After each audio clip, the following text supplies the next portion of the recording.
오늘 아침에는 사사기 9장 본문 가지고 정치권을 위해 드리는 기도, 정치권을 위해 드리는 기도라는 제목으로 하는 말씀을 증거하겠습니다. 제17대 국회의원 선거가 잘 끝났습니다. 우리 교회로서는 무척이나 아쉬운 일이지만 전체적으로 보면 그래도 돈 안 드는 선거, 깨끗한 선거, 이전보다는 많이 좋아졌다라는 말을 합니다. 그러나 그런 와중에서도 지금 당선자 중에 58명이 선거법 위반으로 조사받고 있고요. 잘하면 58명을 다시 뽑아야 되는 그런 와중에 있습니다. 이 말은 많은 사람들이 선거법을 위반했다는 말도 되지만 또 그만큼 우리나라가 깨끗해졌다는 말이 됩니다. 그전에는 돈을 물 쓰듯 써도 일단 되고 나면 땡이었는데 이제는 돼도 다시 조사를 받는 그러한 좋은 정치가 수준이 높아졌다라고 하는 것입니다. 늘 국민 수준을 따라가지 못하는 우리의 후진 정치가 이제 많이 좋아졌다라고 말하는데 그만큼 투표율도 많이 올라가서 국민들의 반응도 이전보다는 많이 좋아졌습니다. 그런데 그 정치에 대해서 교회가 늘 보면 일방적으로 편을 들 수도 없는 일이고 그렇다고 또 외면할 수도 없는 교회로서는 아주 애매한 과제였습니다. 그런데 어떤 분들은 교회가 직접 나서야 된다. 그리고 뛰어나서 기독당이라는 것을 만들기도 했고요. 어떤 분들은 교회는 그냥 정치는 생각할 필요도 없다라고 외면하시는데 정치를 외면할 수도 없고 그렇다고 또 뛰쳐나가서도 안 되겠고 어떻게 해야 될까요? 우리가 기도해야 되겠죠. 나라를 위한 마음으로 진심으로 기도하는 것이 필요합니다. 그래서 오늘은 정치권을 위해서 우리가 정말 기도해야 되는데 어떻게 기도할까? 어떤 17대 국회를 위해서 기도해야 될까 하는 우리 기도 제목에 대해서 오늘 본문 말씀을 통해 보고자 합니다. 첫 번째는 지역감정, 학연, 지연 없는 깨끗한 정치가 되도록 우리는 기도해야겠습니다. 지역감정, 1절부터 보시면 여룻바알의 아들 아비멜렉이 세겜에 가서 그 어미의 형제에게 이르러 그들과 외조부의 온 가족에게 말하여 이르되 청하노니 너희는 세겜 사람들의 귀에 말하라. 여룻바알의 아들 70인이 다 너희를 다스림과 한 사람이 너희를 다스림이 어느 것이 나으냐? 나는 너희의 고육지침임을 생각하라. 여기서 말하는 여룻바알은 8장에 나왔던 기드온입니다. 기드온이 미디안의 손에서 이스라엘을 구했습니다. 그는 참으로 위대한 사사였습니다. 지금도 기드온은 굉장히 제일 유명한 사사죠. 그래서 세계 곳곳에 호텔에 가보면 조그만 성경책이 다 있는데 그 성경책이 바로 기드온 협회라는 곳에 나눠진 성경책이에요. 기드온 협회. 저희가 전 세계의 각기 그 나라 언어로 된 성경을 보급하는 모임인데 그 이름이 기드온일 정도로 기드온은 유명한 훌륭한 사자였습니다. 그런데 기드온의 아들이 70명이 있었다는 거죠. 70명이 누가 서로 이어받을 거냐라는 문제를 가지고 서로 고민하는데 아비멜렉이라는 이 아들이 세겜에 가서 자기 엄마네 동네에 가서 얘기를 하는 거죠. 내가 좀 할 수 있게 도와줘라. 내가 좀 통치하고 싶다. 나는 너희들의 고육지친이 아니냐. 즉 너는 우리 편이잖아. 우리가 남이가 이러면서 지금 아비멜렉이 자기 편이 되달라고 호소하고 있습니다. 그런데 아비멜렉이 보니까 자기가 뭐 뛰어나다거나 지혜롭다거나 실력이 있는 게 아니라 무조건 내가 여기 연고가 있으니까 나를 찍어달라 라고 지금 주장하고 있어요. 즉 아비멜렉은 지금 지역감정, 학연, 지연에 매달리고 있습니다. 그런데 이 아비멜렉이 결국은 이스라엘의 큰 재앙거리가 되죠. 즉 실력이 아니고 진실함이 아니고 성실함이 아니고 그저 지역감정에 얽매여 있는 우리나라의 한국의 정치가 정말 그것을 벗어나서 하나님 앞에서 정말 실력을 갖추고 뛰어난 인물들이 많이 나올 수 있도록 우리는 기도해야겠습니다. 두 번째로 교만을 버리고 성실히 직무를 수행할 수 있도록 우리는 기도해야겠습니다. 보면 정치권에 있는 사람들이 다들 자기가 잘나된 줄 알아요.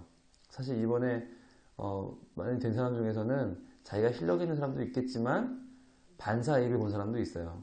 정치를 하다 보면 흐름이라는 게 있잖아요. 흐름? 이번에 흐름 때문에 된 사람도 있단 말이죠.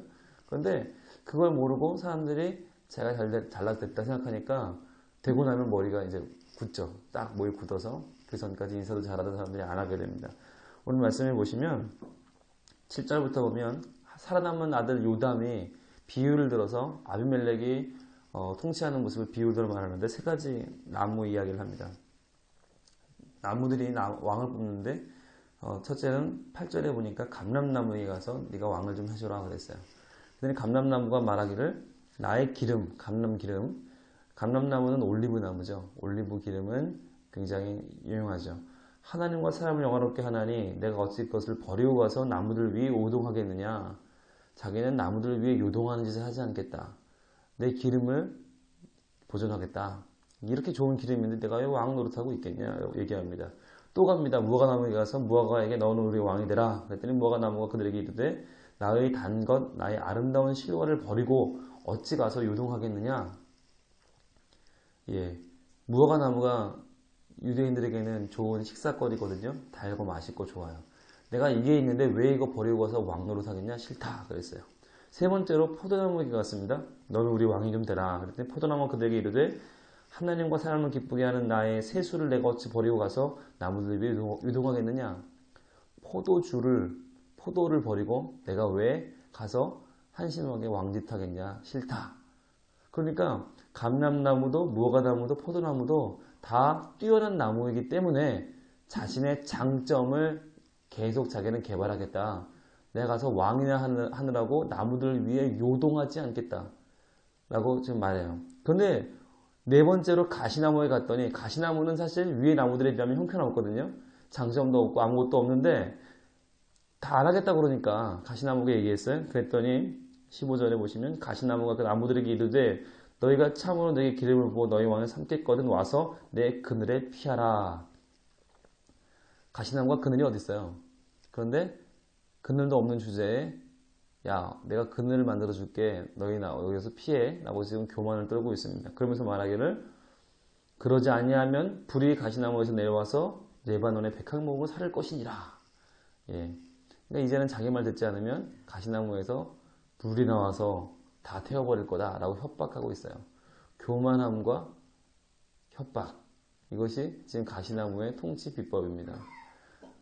아무 장점도 없는데 그냥 어쩌다가 됐는데 교만을 떨고 있는 가시나무를 비유해서 요담은 아비멜렉을 지금 비난하고 있습니다. 이처럼 우리도 아무 장점도 없는 주제에 어쩌다 돼가지고 교만을 떠는 정치인들이 혹 나올까 그들을 걱정하면서 이 나라를 위해서 기도하는 모습이 필요하겠다라고 하는 것입니다. 세 번째로는 상호 비방이 없는 상생의 정치가 되도록 그런 기도해야겠습니다. 이번에 총선 끝나고 나서 다들 하는 얘기가 이제는 서로 싸우지 않겠다. 상생, 서로 같이 사는 정치 하겠다. 근데 보면 매번 그렇게 말은 하는데 보면 상생이 아니라 상극의 정치를 하죠. 상극. 서로 완전히 떨어져서 영원히 만날 수 없는 평행선처럼 서로 달려갑니다. 그럼 서로 물고 뜯고 싸웁니다. 오늘 말씀에도 보시면 26절에 에벳의 아들 가알이 그 형제로 더불어 세겜에 이르러서 세겜 사람들이 그를 의뢰했다 그랬어요. 자, 세겜 사람, 이 가알이 진짜 오리지널 세겜 사람이거든요. 아비멜렉은 외가가 세겜입니다. 외가인데 가알은 친가가 이쪽 사람인 것 같아요. 그들이 밭에 가서 포도를 거두어다가 밟아 짜서 연회를 배설하고 그 신당에 들어가서 먹고 마시며 아비멜렉을 저주하니 그랬어요.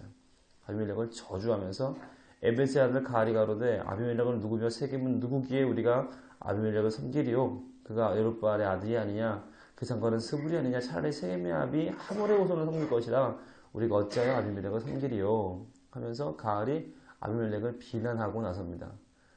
아비멜렉은 따지고 보면 우리 출신도 아닌데 왜 우리가 그 사람 밀고 있느냐라고 지금 이야기하는 거예요. 그리고 비난하는 겁니다.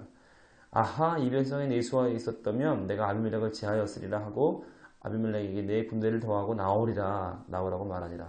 지금 이 가알은 아비멜렉을 비난하면서 비방하면서 거기서 그치지 아니하고 시비를 걸고 있습니다. 자, 이러한 정치 지도자들의 모습 때문에 곧 이제 30절부터 전쟁이 벌어집니다. 그래서 그 전쟁에서 죽은 사람이 몇 명이라고 그래요?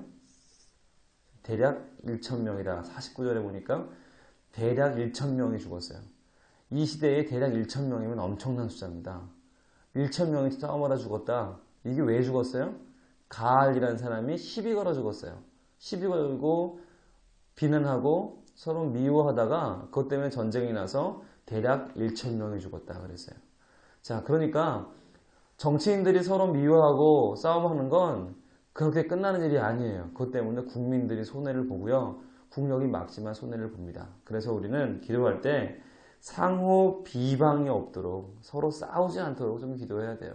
그래서 정치인들이 정말 남 신경 안 쓰고 자기 일을 챙기고 자기의 바른 직무를 수행하는 그런 정치가 되기를 우리는 소망해야겠습니다.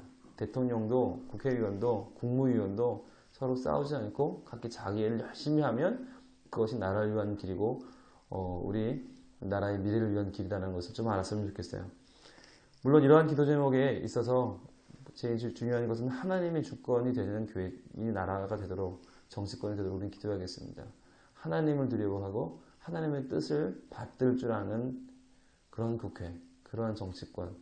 그래서 하나님께서 자기 형상대로 지으신 우리나라 국민들을 높이 보고 섬길 수 있는 그런 정치인들이 될 수 있도록 우리가 기도할 때 이 나라가 서서히 바뀌기 시작할 것입니다. 그동안 기도해 왔기 때문에 많이 바뀌었습니다. 더 많이 기도하면 더 많이 바뀔 것입니다. 이 주일 새벽에 나오신 여러분, 그 열심을 가지고 하나님 앞에 최선을 다해 구할 때 하나님은 우리에게 정치가 바뀌는 그 은혜도 허락해 줄 줄 믿습니다. 기도하겠습니다. 하나님 감사합니다. 하나님께서 우리나라를 사랑하셔서 우리나라가 많이 좋아지고 있음을 봅니다. 그러나 아직도 많은 부분에서 타락하고 모자라고 부패한 모습들이 많습니다. 하나님, 오늘 말씀에서 보는 것처럼 그 옛날에도 있었던 그 좋지 않은 모습들이 아직도 버리지 못하고 가지고 있습니다. 하나님, 이 정치권을 위해서 기도하게 하여 주시고 기도할 때마다 주님께서 그 기도에 응답하여 주셔서 이 나라가 하나님을 두려워하는 나라, 하나님의 뜻을 섬기는 나라, 하나님의 형상대로 지어진 국민들을 높이는 나라가 되게 하여 주시옵소서. 잘못된 정치 지도자로 인해서 나라가 큰 피해를 입는 일이 없게 하시고 서로 싸우고 비방하는 정치가 아니라 서로 함께 잘 되는 시너지 효과가 발휘되는 하나님의 좋은 정치인들, 지도자들 다 될 수 있도록 주님 인도하여 주시옵소서. 오늘은 또한 주일입니다. 저희들 주일을 준비하고 예배하고 교제하고 봉사할 때마다 하나님께서 함께 하여 주시고 우리 모두가 큰 은혜 받고 하나님께는 영광이 되는 오늘 하루 되게 하여 주시옵소서. 예수님 이름으로 기도합니다. 아멘. 하늘에 계신 우리 아버지여, 이름이 거룩히 여김 받으시오며 나라의 임하옵시며 뜻이 하늘에서 이룬 것 같이 땅에서도 이루어지이다. 오늘날 우리에게 일용할 양식을 주옵시고 우리가 우리에게 죄 지은 자를 쌓여준 것 같이 우리 죄를 사하여 주옵시고 우리를 시험에 들게 하지 마옵시고 다만 악에서 구하옵소서. 대개 나라와 권세와 영광이 아버지께 영원히 있사옵나이다. 아멘.